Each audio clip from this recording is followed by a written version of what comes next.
Hey, that adversity is what makes you better. Yes, indeed. Yes, indeed. So Rockets and Warriors, top 2 teams in the NBA in scoring differential. But do you know who's third?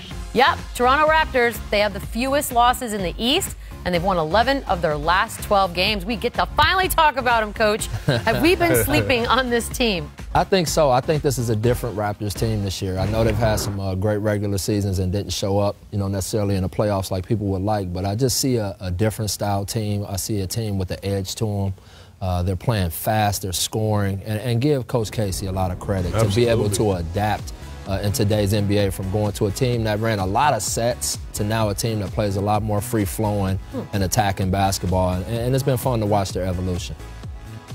I'm not really sold on them yet because I've seen this replay from the Raptors, a great regular season team where they end up in the top 4, home court advantage. Just to see them get bounced again in the playoffs. I don't know how much they did in the offseason to improve their roster as far as getting that player that can get you over the top.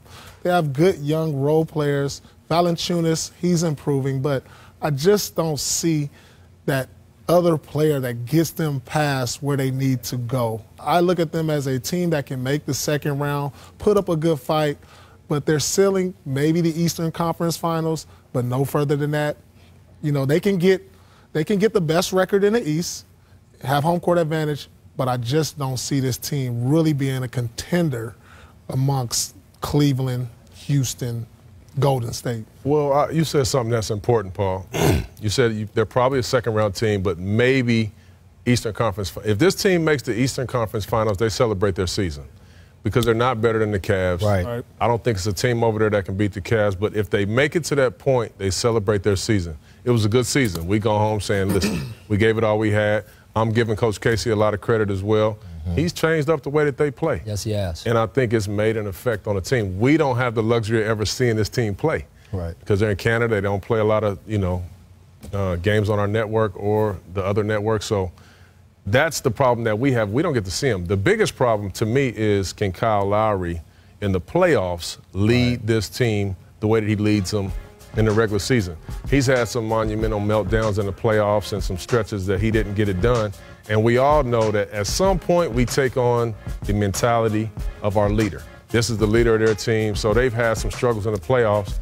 But I think that he's going to be able to get it done. And Why? Why do you think this will be different? Well, I think they play differently. They don't struggle to score as much as they once did the last few years. Now they can get up and down. They spacing the court with C.J. Miles a little bit. Serge has been good for them, spacing the court, bringing a defensive mentality.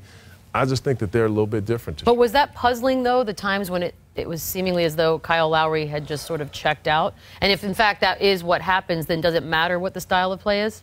Yeah, but at the same time, I do think that guys grow. Okay. And you learn from your scenarios, and a lot of guys have struggled and hit walls where, it just seems like a blank spot and they're not there. But he's a competitor. He's a tough kid. He's got a coach that believes in him. And I think the style of play really fits him. And it's turning him loose. So he's going to be a headache when playoff time comes around. Yeah, Cal, he's been an all-star. I love Cal. I love DeMar. He's a L.A. guy. I love all of my L.A. guys. Who's next? Right? I love those guys. But it's like after that, DeMar, he's put together fantastic season. This guy, it seems like he's getting better and better. Career high. Just when you thought he couldn't get no better, last year we talked about him being in the MVP race. This year we should talk about him. I just don't see it. I put them, like we talk about the Rockets, they're going to be a great regular season team, but then there's just something about it when playoff time comes. I don't know if I can trust them.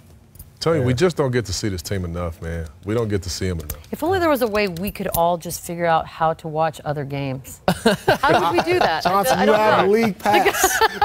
Why don't you watch them? You have the. What are you talking about? No, I see them. I think I broke them down very well. Oh, you're talking about. I'm saying everyone. America. America. They don't get enough national exposure. These guys have an all-star backcourt. There's not a lot of teams in the league that got 2 all-stars in the backcourt. And great fans, by the way. Incredible fans. Amazing fan base. No doubt. Probably the best fan base. I think Masai's done a great job up there of putting that team together.